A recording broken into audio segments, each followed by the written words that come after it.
Ladies and gentlemen, I don't say this with glee, and I don't want our country to suffer.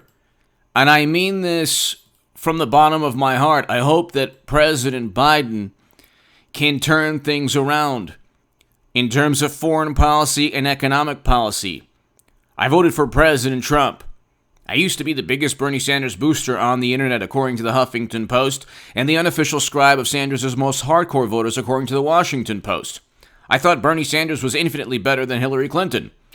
Turns out Bernie Sanders is basically a tool of the Democratic Party to get left-leaning voters, to funnel left-leaning voters back into the Democratic Party with promises of Medicare for all and a Green New Deal, all the things that Democrats will never pass. They have the House, the Senate, and the presidency.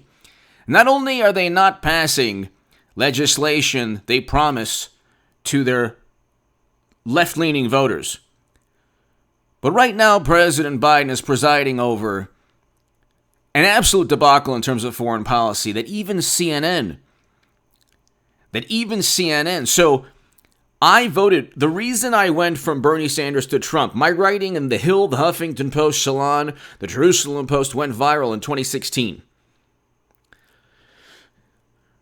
I was saying that Bernie Sanders was infinitely better than Clinton. Why? Because I didn't want the Bush, Cheney, and Rumsfeld foreign policy hawks, the same people that got us into Afghanistan and Iraq and Libya, and every intervention, every failed debacle. These are the people who were the Rick Wilsons and the Bill Kristols of the world who were against marriage equality, who wanted a marriage amendment. These people voted alongside Bernie Sanders. Bernie Sanders and the Lincoln Project vote Democrat. And you get Biden, President Biden. I voted for President Trump because he negotiated a deal to bring us out of our longest-running military conflict, counterinsurgency conflict. There's no way to win a counterinsurgency conflict. The Soviets lost before us in that country, and the French lost before us in Vietnam. There's never been a successful counterinsurgency conflict, ever. It is an impossible task to achieve a military victory in that type of endeavor. But when President Trump, I thought Bernie was the dove. He wasn't. He's just there as a tool to just funnel votes back into the Democratic Party. I realized that the same things they did to Bernie Sanders, they did to Trump, but Trump fought back. And Trump took on the entire establishment, reversed U.S. foreign policy, and said, here, and this is why I voted for Trump, who was one of our great presidents. When you look at what he accomplished and what he had to deal with, and we're going to get to CNN and the Daily Beast even turning on Biden, which is what this segment is about. But I want to give you some context. President Trump and Pompeo, I'm not a fan of Pompeo, but President Trump and Pompeo negotiated a deal for an orderly withdrawal to remove Americans, Afghan allies, their families, the billions in armament, a strategic, methodical, well-thought-out plan to leave, the opposite of which we're seeing right now with people falling from airplanes and people handing their babies over and their kids over. This is a heart-wrenching scene. These are heart-wrenching scenes. Hit subscribe to this channel right now. I'm going to explain to you something that people aren't talking about, which is why even CNN and the Daily Beast have turned on Biden. CNN. Biden promised allies America is back. Chaotic Afghanistan withdrawal is making them fear it's still America first.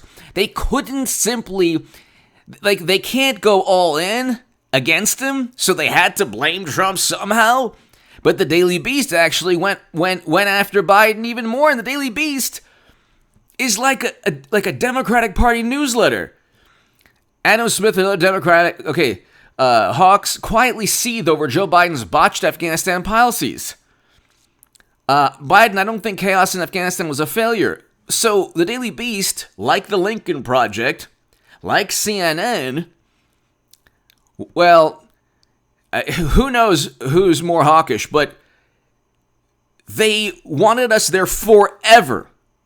Biden's mistake was not leaving. Biden's mistake was not abiding by the negotiated deal that the United Nations Security Council agreed upon. Go to the Wikipedia page. You can see it was agreed upon by the Security Council. That's the issue.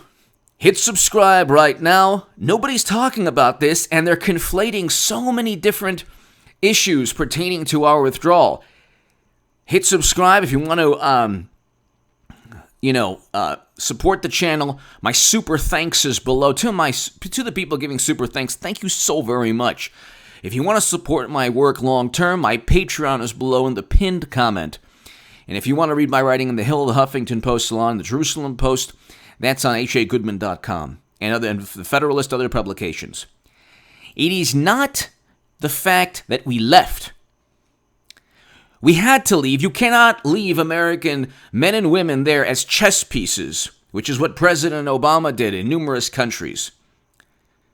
And what Bush, Cheney, and Rumsfeld and Lincoln Project people and the foreign policy hawks that say, well, we should have had a presence there. For what purpose? At any point, the adversaries within that country wanted, they could have escalated things and overrun our forces. Then we'd have to engage in what's called mission creep and send 100,000 Americans 20 years after without any concept of a victory, military victory. It's not Germany and Japan, which is the absurd, nonsensical, completely irrational, petulant, and almost malicious comparison that many people, one Bloomberg journalist, tried to make. Those were not counterinsurgency conflicts. There's about 1,000 differences between Germany and Japan and our soldiers stationed there, and soldiers being stationed and left in Afghanistan forever. And if you don't know the differences, you shouldn't talk about foreign policy. You're not a quote-unquote expert. You're just a hawk that views international relations to be a type of Dungeons and Dragons board game, where you just go, it's all a fantasy. It's all theoretical to people.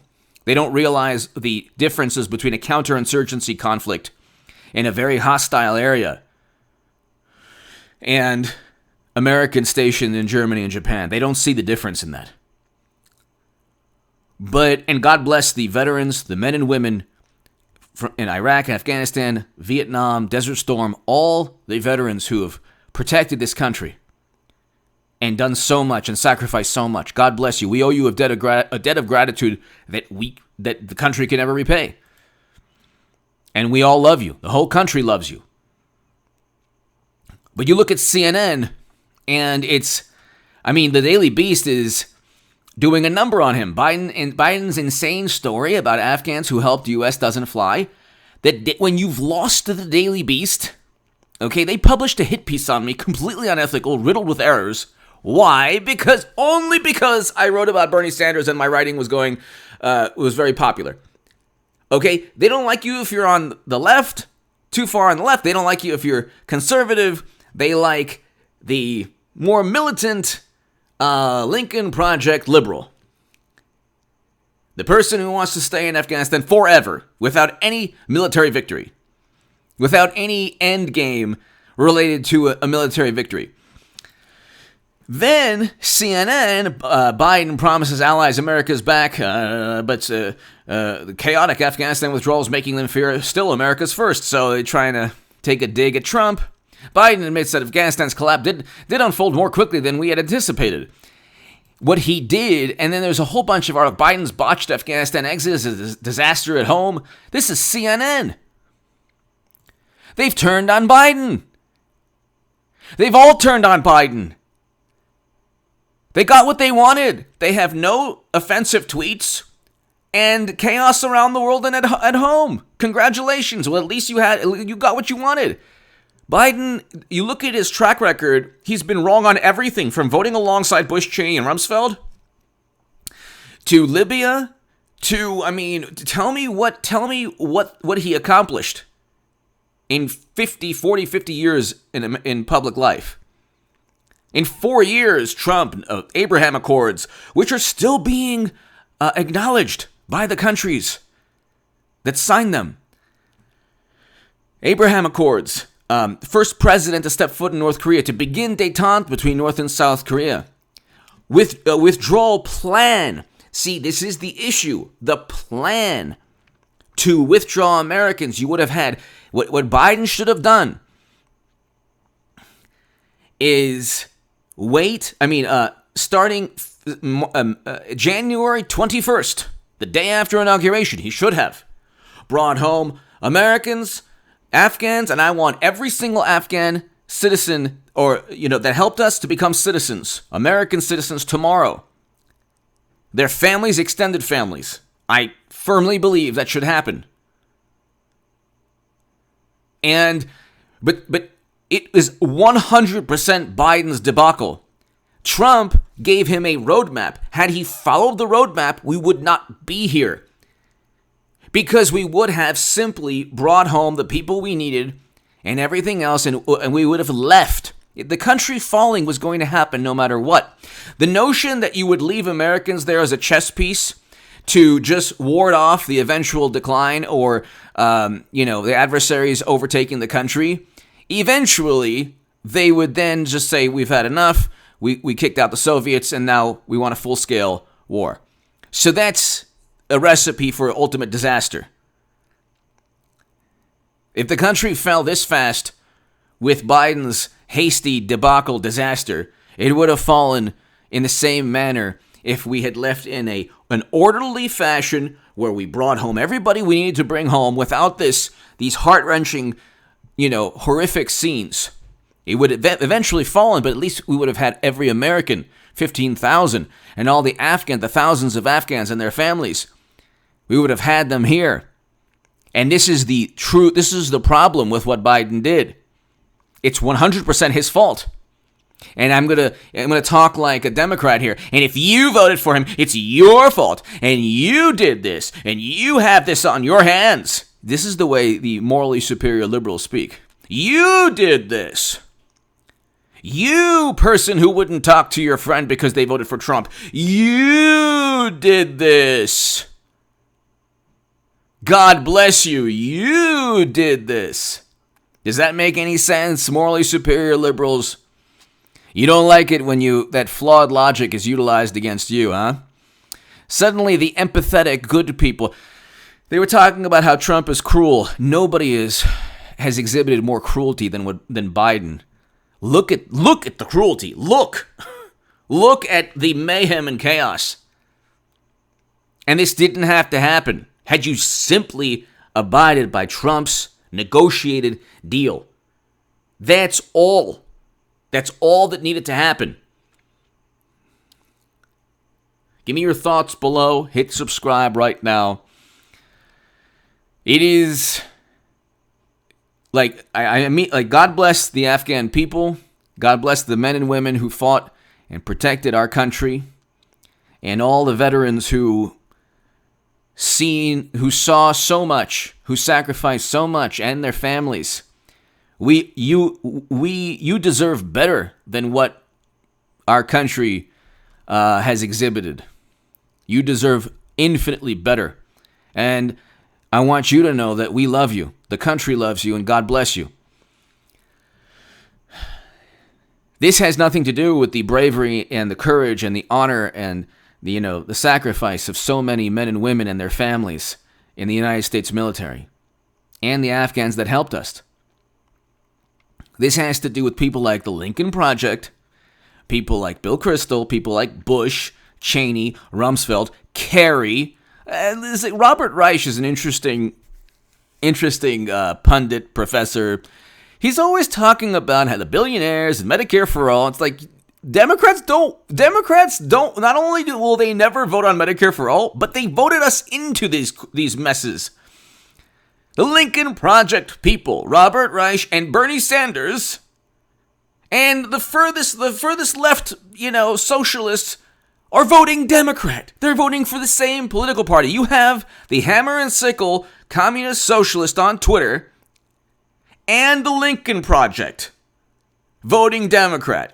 It's a completely dysfunctional political party, the Democratic Party, but it actually functions quite well. It's Tammany Hall, and it's a racket. And what happens is they couldn't stand Trump's personality, and now they have this catastrophe.